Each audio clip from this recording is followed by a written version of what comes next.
N'hésitez pas à liker la vidéo si elle vous plaît et si vous êtes nouveau sur la chaîne, n'oubliez pas de vous abonner et d'activer la notification pour ne rater aucune de nos prochaines vidéos. On commence. Merci beaucoup très chers internautes. Voilà, vous nous suivez de partout, j'ai dit partout parce que je sais que vous êtes nombreux, toujours en train de vous abonner. Donc partout vous êtes dans le monde, à Paris, aux États-Unis, pourquoi pas en France et puis en Angola, donc partout dans le monde, vous êtes en train de nous suivre, même au Congo, je l'ai dit. En tout cas, restez toujours là branchés, connectez-vous, abonnez-vous beaucoup. Alors dans notre chaîne YouTube qui vous fait l'honneur de bénéficier de plusieurs informations d'actualité qui passent dans notre pays, pourquoi pas dans le monde. Aujourd'hui, je suis là, moi, votre humble serviteur, Alain Ndongo, Somi à Congo. Nous sommes là toujours pour faire la fierté de notre pays. Pour tout ça, la bo solo, bo sembo, to tambu samarambu ya mboka, to panza sango. Et puis, nous avons toujours notre système, notre bonne manière. Il y a aussi une belle sélection. Il y a batu, il y a malonga, bato, penda, babonga, pour nous ces informations, bato, yo, bazana, maloba. Les gens qui savent communiquer, parce que nous invitons pas tout le monde. Ceux qui te bengi si moto, moto n'a pas payé sa sangwe malamu, asala ba analyse ya solo et moto tang asali abonnement na une chaîne na biso azala vraiment décidé. Voilà pourquoi aujourd'hui ngai wabino Alain Ndongo na mbeli bino mwana mboka o bengi bongo na kombo ya Bunker Samuel. Bunker Samuel aza n'importe qui te. Bunker Samuel azali nani yende coordonnateur ya émission munene o elekaka na ba chaîne na biso ya télévision ya mboka lokola wa sa télévision. Il est le coordonnateur, également il est le coordonnateur des cercles de journalistes engagés de la ville province de Kinshasa. C'est bien sûr lui le coordonnateur. Et puis c'est vraiment un grand défenseur des opprimés. C'est Bunker Samuel à qui j'ai l'honneur aujourd'hui de le recevoir pour vous. Mwanamboka Mbotenayo. Bonjour Pembote, Somi à Congo, Mwanamboka Alain Ndongo. Mais Bossani Lokomoko est le moment très important, Mwanamboka. Ah voilà. Toto bakisapé parce que moi mboka lingito bakisa yango et ça la pendele son bandeko et ça dit bon parce que moi mboka zali na kati ya dynamique la kisi Kinshasa telema. Ça dit moi mboka ko telemisa ba Congolais ba fungola misu kasi yende akopesa biso ba détails zali na kati o batami na kuku ya sembolaka to la moi mboka na bike ko kisi posa na yo e bongo yo sembola bana ya Congo ba titre nyoso na salia wana tangi bato balandi bana ya mboka ba Paris partout alors et ça peut-être la raison. Eh bien voilà, Maton Domingue Monamboka, a de l'obiga to sembola rabo solo, vérité. Ba Congolais bazan dans le monde entier, bazan France, Paris, Danemark, donc partout dans le monde. Bazan on a besoin bino biso ba journaliste, c'est-à-dire biso na bino, to ya kanena ba source, to zo ka ba information solo, to vulgariser bango po bango bazala informer pe connecter à tout moment na makambo zo salama. La République démocratique du Congo, qui est notre beau pays, qui est le cadeau que Dieu nous a donné. Il faut te protéger en bien, il y a malamu. Nazali Monamboka Yabinon de Samuel Booker, coordonnateur, il y a cercle des journalistes engagés de Kinshasa, coordonnateur, il y a émission Tosembola, coordonnateur il y a Dynamique Kinshasa, Téléma, Walizali, plateforme Nabiso, où il défendaka valablement Bakongo, Bana ya Congo Mani.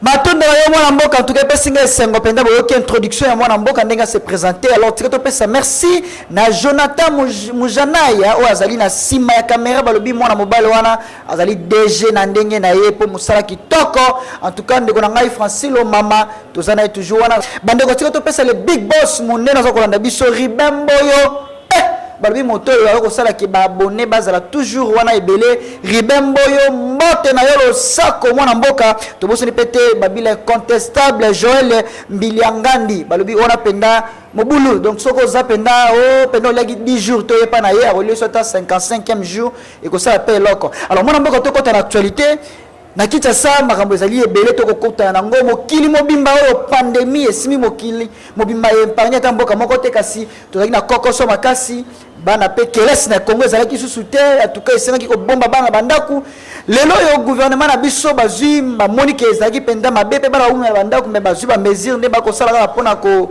lutter contre maladie oyo ya monene ya Covid-19 mais lelo tomoni ke ba libérer bana ko banda date le 22 février lundi oyo uti koleka bana bazongelaki kelasi na yango ba commentaire ezebeli ba mso lobi non gestion zali malamu te ba mesure wana esepelisi batu te ezali kotinda bana na ba risque ba susu pa lobi non ezali malamu po bana ko mela pena banda ko mele ko kita boni autant qu'analyste pe mo pandisango communicateur ya malonga ya Kinshasa o analyser na likambo. Mwana mboka somi ya Congo alendongo mituna izali ya yo biyano izali ya biso. Donc to sembola malamu par rapport à dossier ya bana il faut au bazon ba utiko bananchik il y a des cela au moins je crois ça c'est le 3e jour je crois bien.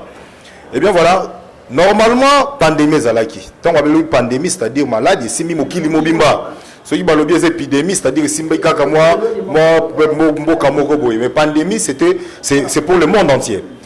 Bon monaki même ba mikili mususu si le lot ozolo baboye badi mbok na ba mikimsu batu bazokufa non pe ko ba fongoli ba makambote mais yango to interpeller mwana mboka o azali coordonnateur ya riposte ya coronavirus azotaka comme na docteur Muyembe parce que yazala qui mieux placé à expliquer ba imboka malade comme qui na niveau nini parce que malade matin makasi to moi qui ba bloko nyuso ezali suspendu voir mais baba même na ba misala to bandoko ya service ezali minimum.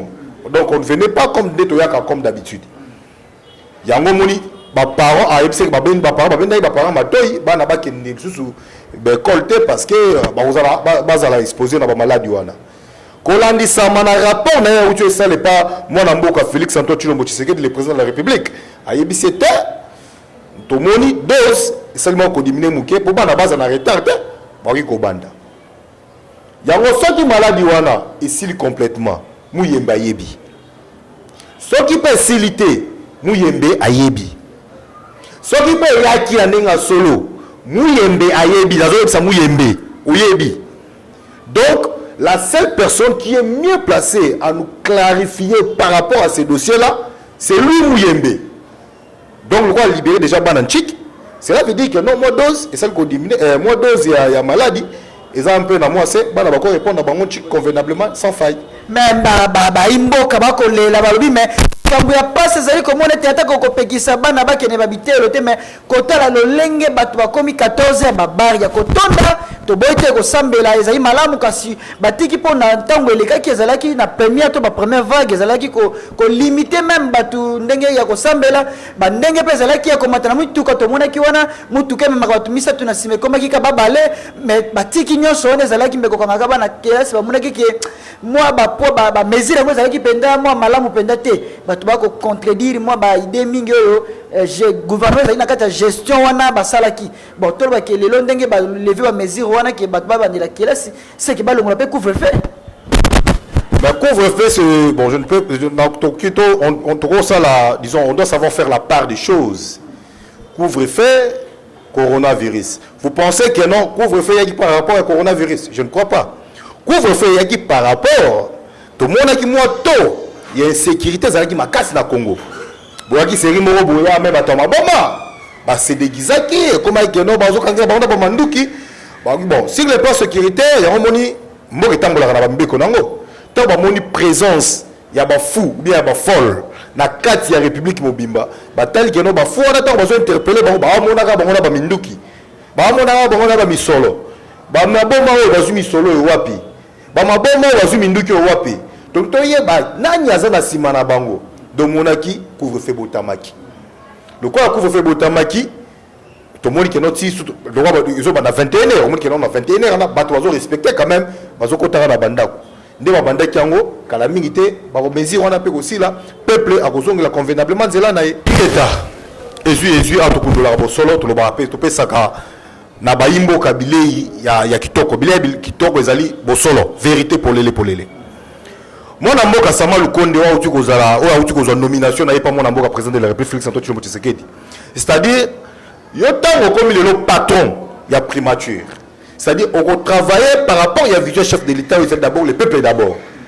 Le peuple d'abord est synonyme il y a gouvernement na yo zaraté moko éléphantesque était. Au gouvernement il y a 65 ministres. 65 membres du gouvernement. Bah où tu causes tout dans le gouvernement il y a 65 ministres. Résultat zani. Tshichengo ne balu baloba. Zéro. Les bungutulu. Peuple a bénéficié de l'euro moroté. Yango to sengi na mwana mboka o azui kiti ya primature. Sama Lukonde, c'est Lukonde ou Lukonde? Lukonde. Mwana mboka, j'espère que non depuis Congo ils allaient Congo ils allaient le gouvernement le plus sérieux nous on a posé Mwanamboka ba eloge bandi ba lomba na le bimité Mwanamboka omoni chef de l'état tant wa benga ki ba imboka ba ya pour la consultation vous comprendre ayeba ki loko alingaki parce que to yoka quand même na ba itando ike to landa ko na bino après consultation il y a Mwanamboka Jean-Marc Kabundo azali le président il y a eu de presse honorable Jean-Marc Kabundo le vice-président de l'Assemblée nationale. Qu'est-ce qu'il avait dit? Il a parlé à haute voix en disant ceci: dans ce pays il n'y aura plus la coalition ni la cohabitation. Nous sommes peuple de mais mécanisme on y négocie salama bateau baza majorité parlementaire, c'est-à-dire la province union surtout dans la situation mboka baza majoritaire. Mais comment carte ne ko beta dans ndenge ni po donc le soutien de la coalition de la coalition de l'équipe sur s'attendre la cohabitation. Mais la mystique a fourmi. Tout le monde chef de l'État lobby. Je vais commencer la consultation bientôt là. Bandimi appelle la présidente de la République. De quelle consultation? Après consultation, tout le monde informateur abimi. Informateur, pour attester réellement majorité parlementaire, ils ont WAP. Tout le monde majorité parlementaire est basculé. Pas de basculé, tout le monde dit que tu n'as pas fait FCC. FCC. Dans le lobby, tu n'as pas fait FCC. Badongolo misu. Bato bazoba Congolais. Bato moka Congo. Batika Congo na madofolo. Bataka ora décision de soit l'État. Babanda inde ko zoba ba Congolais na ba majorité na bango ya Kivuaba. Mwanamboka 18 bozaki na bango bomona kitema defolo ngo botambola kindenge nini. Donc ende pas tozonge pas 18 ans tozaki na bango. Est-ce que na 18 ans na boyoka biso to bando matsa ba foboy? To bando matsa ba foto to bando banga nani? To bando banga ya Kalev. To bando banga ya Kabila. Pourquoi? Parce que régime naye ezaki régime moko au lobby otangi kombo Kabila baluki même na adresse na ndaku babomi yo kufokei. Mais tant que mutu oyo yayebi valeur ya Congo, mutu azui mboka abonzi yango na maboko nzambe, mutu alobi non, cette fois-ci ma politique dans les années, je vais mettre l'homme congolais au centre de tout.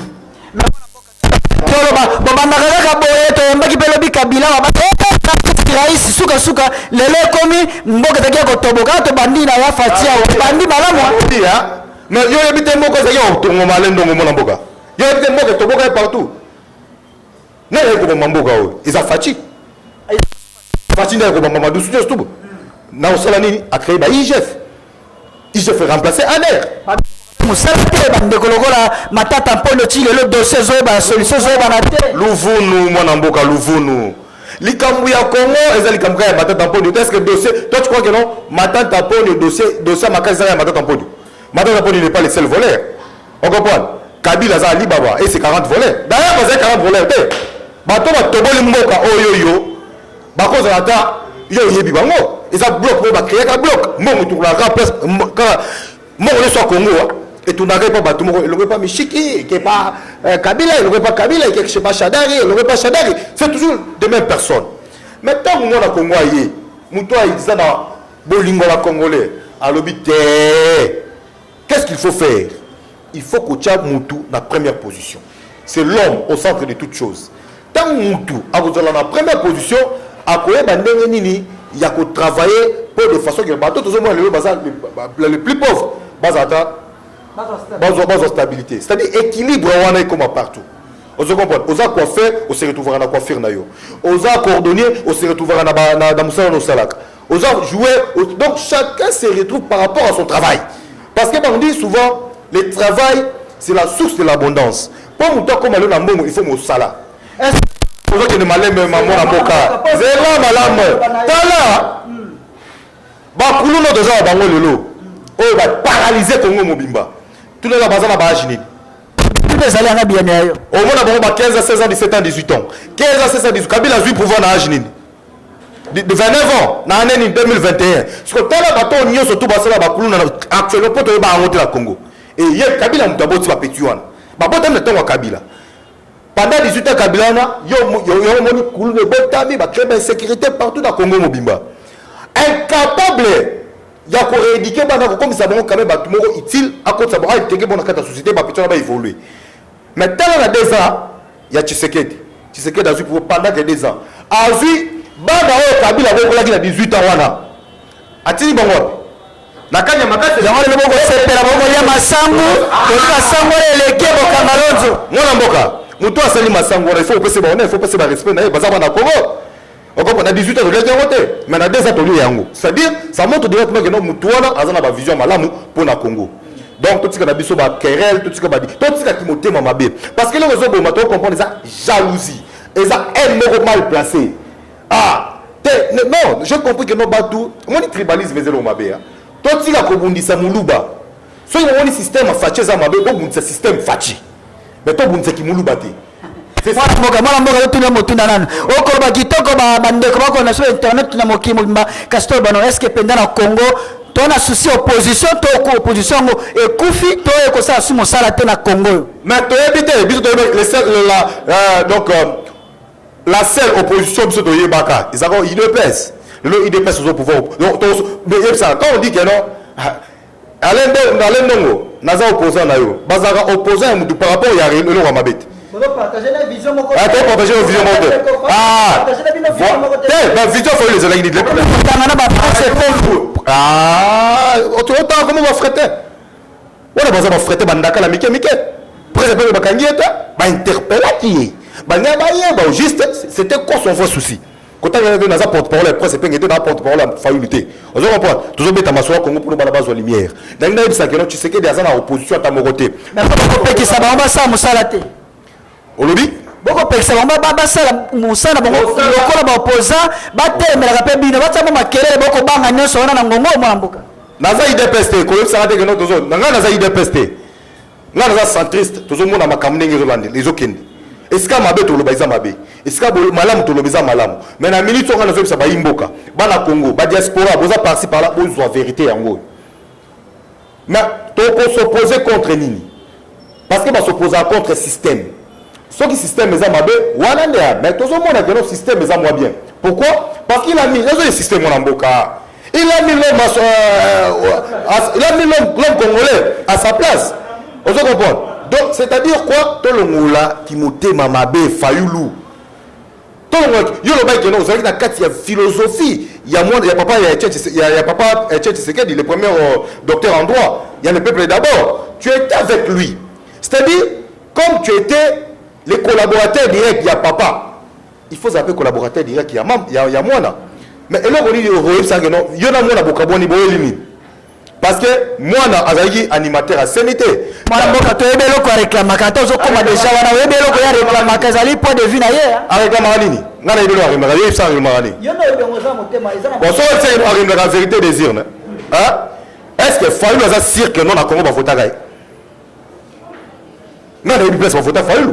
Faut les amasser na kingasani kuna ne voter wana je marche pas mes mots so que na tchang va voter Fayulu masina kingasani va voter Fayulu est-ce que so il va voter kingasani masina ne va voter Congo mobimba donc on doit savoir faire la part des choses Congo ça ya mututé Congo ça ya ba congolais et ça na député moko tabota Congo et ça na ministre moko tabota Congo et ça na gouverneur moko tabota Congo ni président ou tabota Congo Congo ne bota biso ba congolais oyo azo chatembe yo mutabota Congo même la biso ba identité ou ba carte de naissance ou ba certificat de naissance ya Congo poto ba que Congo comme priorité comme propriété privée na yaye mais aussi longtemps congolais on a roselaté congolais nous to sikazwami il faut défendre valablement Congo naï bana poto ba comprendre que non na minute yo tozo luka ba stratégie ya ko bimisa peuple oyo na crise congolais a ko défendre parti wapi.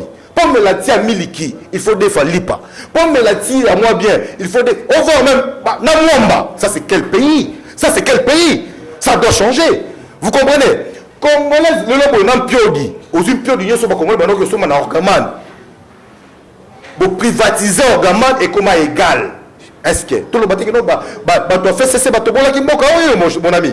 On doit dire que ça haute voix. Parce que place to kenenza me moko yebi parce que so lobito loba to so ki lobito loba to kokufa so ki pe to lobito loba te to kokufa kaka na yango to sola nini il faut to loba po to kufa mbala moko to toloba po tokufa mbala moko ezali maloba ya mwana mboka kasi su ezali ke tozala mokili oyo mokili ebonga badirigant mpe babongisa totambola elongo bino bose retrouve peuple mpo ozali population na yo ase retrouve amona ata lotiliki ya malonga lotiliki na mboka ezali na pasi mai ya komela kongola amelaka mai ya peto te alors que tozali encercle na bibale kitoko mai eza na se mabele mboka na biso diamant kita etonda me kongola kobika na pasi mwana mboka tozonganga likambo ya tai tokobe likambo ya tai ya gouvernement oyo ndeko na biso sama fabimisa yo koraisonne yango na ndenge nini ndenge olobaki wana tolandi yo ozoko éviter comme basosante te so ba biso lelo ke gouvernement bima ezala batai nini epe basecteur nini oyo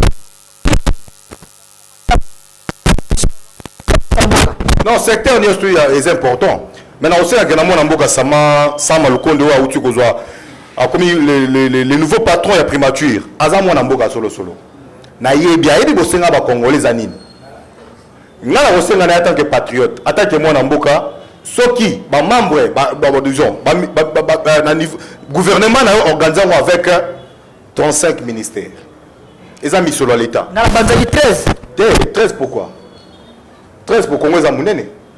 Congo Zamunene, Congo l'équipe France, Congo l'équipe Belgique. Mais toi, le président Moko Mwanamboka. Président Zamokonabi avec 30 ministères, ça va déjà. C'est ça mon souhait.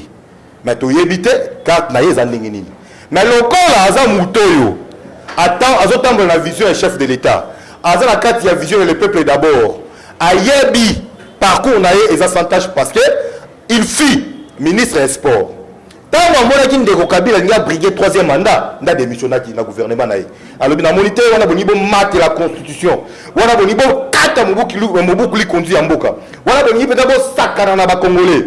En tout cas, on a dit que Sakamabino Sangai. A Sangai, a démissionné. Donc, on a la culture a démissionné, ça m'a bêté.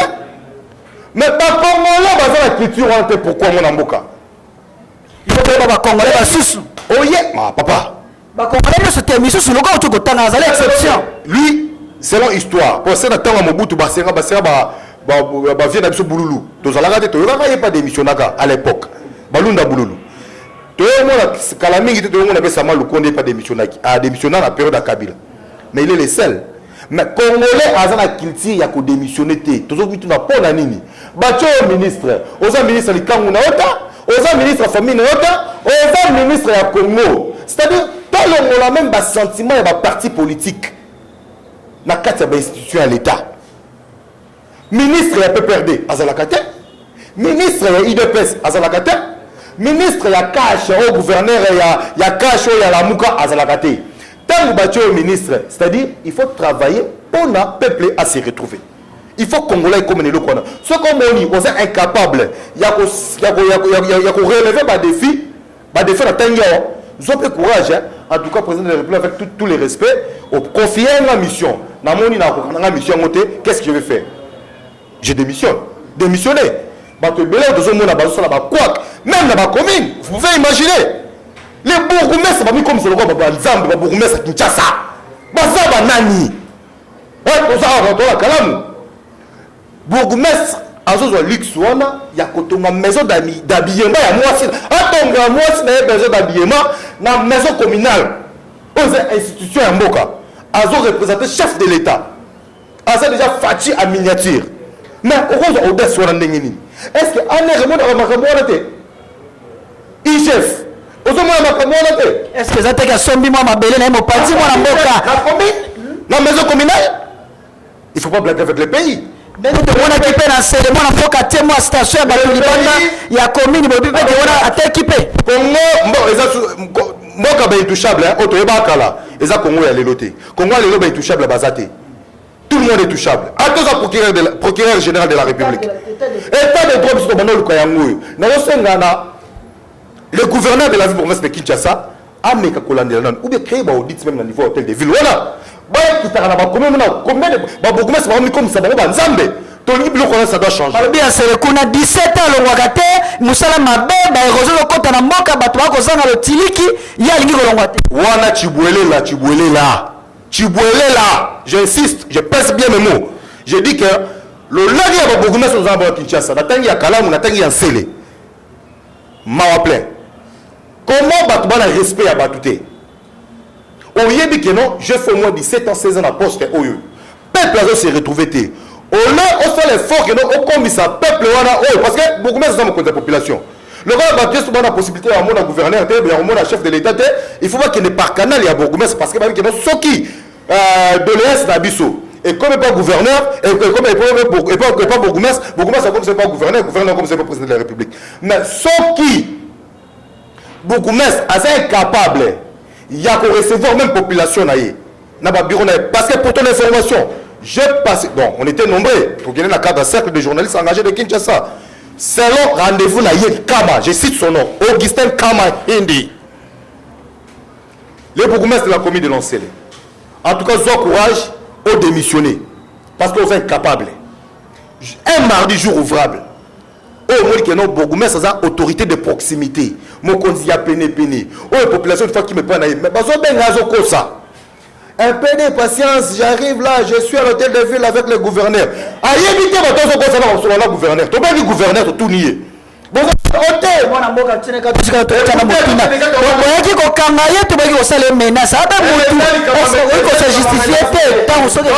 on a compris que non, Batouana, Ozomona, comme il faut demander caméra pour montrer que non, Basel va habiter trop.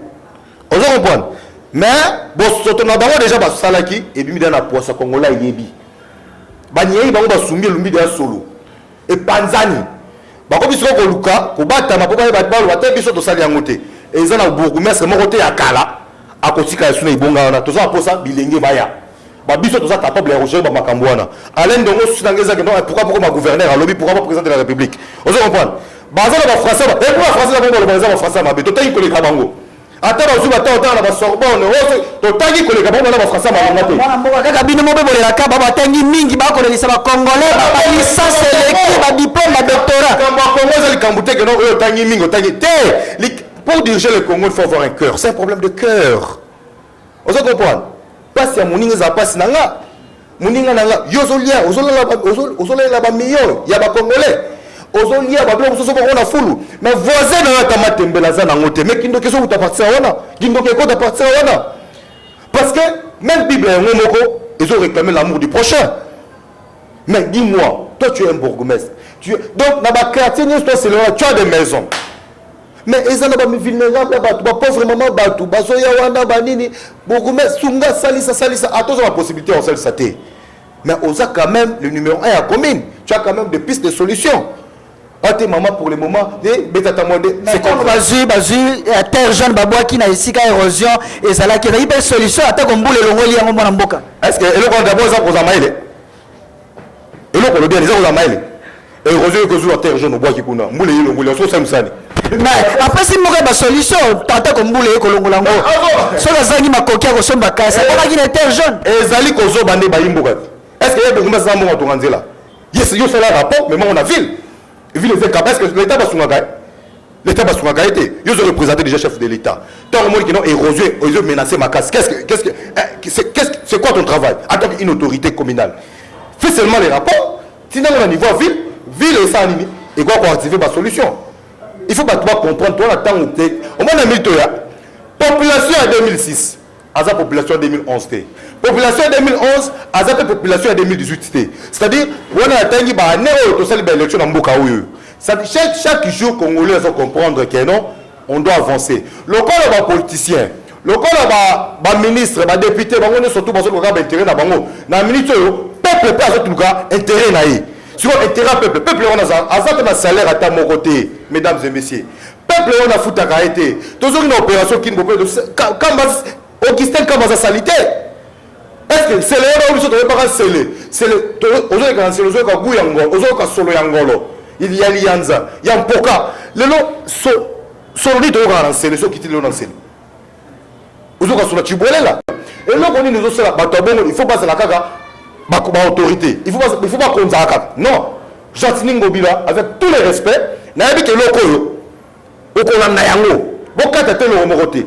Donc la posa et à toto message les capable autorité tout ya Congo surtout mingi na mwana mboka Gentili Ngobila le numéro 1 de la ville province de Kinshasa ba bourgmestre ne soit ba aventurier to yeba na Kinshasa on a teng ba komo na bango na ba bourgmestre soit kala wana longola bango Augustin Kama fanse na ndako il s'est salé 18 ans Kabila m'a dit que Kendaki. Puis il y a Kendaki, il y a Bota Sélé. Il doit partir. Kalam doit partir. Parce que a privatisé la maison communale. Et le moins il y a l'État, et comme il y a moins signé la maison d'habillement, la quête de la maison communale. Là, tu as yango. Zoua les sous il y a bandal. À qui nandako. Ozui en kiseso, yécoute papa batoko m'a dit Mukolo Jacques Bilé. Donc, à quel hasard déjà sur la banane 3 ans, vous t'avez un petit il doit partir. Biso bilenge tozali. Et ça n'a loin mon côté. Et comment il faut ma bourgmestre va un parti politique. Rien. Un système à méritocratie. C'est-à-dire, on a mérité, on a répondre, on a besoin d'un peuple. On a besoin garage. Merci mon amboka en tout cas zala kingomba pe mamingi ndeko nangai kozala ndeko Bunker Samuel wazali penda coordonnateur ya cercle de journalistes et puis ya émission to sembola mon amboka oyo azali na dynamique Kinshasa totele maboko oka yemoko ndenga vibrer le l'autre bi ata kongonga nde ezali pena ko boma biso to komi penda na suka bande ko mebo moni penda ke ezali penda yo likambo ya somo kasi mon amboka ya mbote to kabwana yo to ko peso malba suka kitana motema melama ya pio ezali mboka wayo toyebi moteme ko suwa kasi mwa mboka mbela mama ya pio pote ba congolais bande ko ba diaspora baza bele na mboka ya Kinshasa baza na mboka Paris bisika nyoso bazali o batambola ka bapemaka bazwa penda kimia na bangolo ko la papa ribembo yo to ko pesa yo mbote ko to zali na bite sango ya botongo ko na bakama mboka esepelisaka yo ndeko Joel Mbili ya ngandi en tout cas ko sala bino kitoko makasi mwa mboka tala kamera wana yandeko na biso Jonathan Janai pesa conseil na tata mokonzi wa biso son excellence Félix Antoine Tshisekedi Tshilombo na oyo azali bongo premier ministre Sama Lukonde oyo abimi pesa bango conseil moko lolenge nini bakoki komona lisusu Congo ya lobi pe congolais azwa bosomi. Aussi longtemps que les fleuves persistent, la nage demeure une option fatale pour tous les aventuriers. Mboke utamba sur aventurier le lenga ndengwana te. Chef de l'État aux Akinois. Sama Lukonde aux jeunes 43 ans. Le rajeunissement de la classe politique congolaise est à la utopité et à la réalité. Tolingi Bilongia Kala, oh Elongia Steve Bikai, na gouvernement de Kota Terre. Oh Elongia Mishiki, et Kota Terre. Tout le monde a Elongi, ya mwana, comment il s'appelle? Mbinga, Germain Kambinga à Kotate baza batoyo bazobi ba congolais baza batoyo batoboli Congo le Congo za madiaba partout likola batolo lenga ndingwana zwa jeunesse. Quand je parle de la jeunesse, c'est une jeunesse consciente, une jeunesse oza déterminée, oza na amour à Congo. To côté sa bonne affaire à l'État, to côté sa bonne affaire à Congo ko évoluer. En tout cas, je tiens aussi à remercier na pesa maman Mbote. Na bana yesu poto ba olanda bolanda déjà biso comme d'habitude bobi ke ba solo bien ba vérité solo bozo on kakao peto lobi to kotia ko lo ba vérité Congo ti Congo ko bongwana ate bongwani to ko lo ba kaka mabeliwa po soki to lobi to lo ba te to ko kufa kaka ata ba to lobi to lo ba to ko kufa lisusu na yango il faut to lo ba po to kufa mbala moko place to kende nzambe mo yebi eza mutu moko tabota Congo ça yabisu nyosto. Merci, on est de cœur avec vous. Merci beaucoup. On est des cœurs comme de Bunker Samuel Otiko Suki Samalbane Sali Penda Kitoko Koka Petoli to moi contribution na ye o ya pesi na bakambi minene ya mboka na biso ko bandana mokonzi ngumba Kinshasa pe ko lantsama na premier ministre ba Otiko Bima akanisa malamu atala lotiliki na mboka pasi maya peto ezalite pona komele ba congolais kolia malonga ezalite tambola malonga ezalite congolais kolala bandako ya kofutela tongo midi poka mbongo kofuta ezalite congolais ko bandengani balamba kata soso epai wayete congolais ko zanga esika ko sakana malonga nyoso ezali ba préoccupation ba congolais ba konzi boza pena mitema to lembi kolia biloko ba chambre fort to kuma mabuminene na mpena liembongo mosolo ya Congo te bolongo la biso formol na mboka bobongisa Congo epesa esengo ekozala penda kimia ya moto nyonso to kobokela bino bobele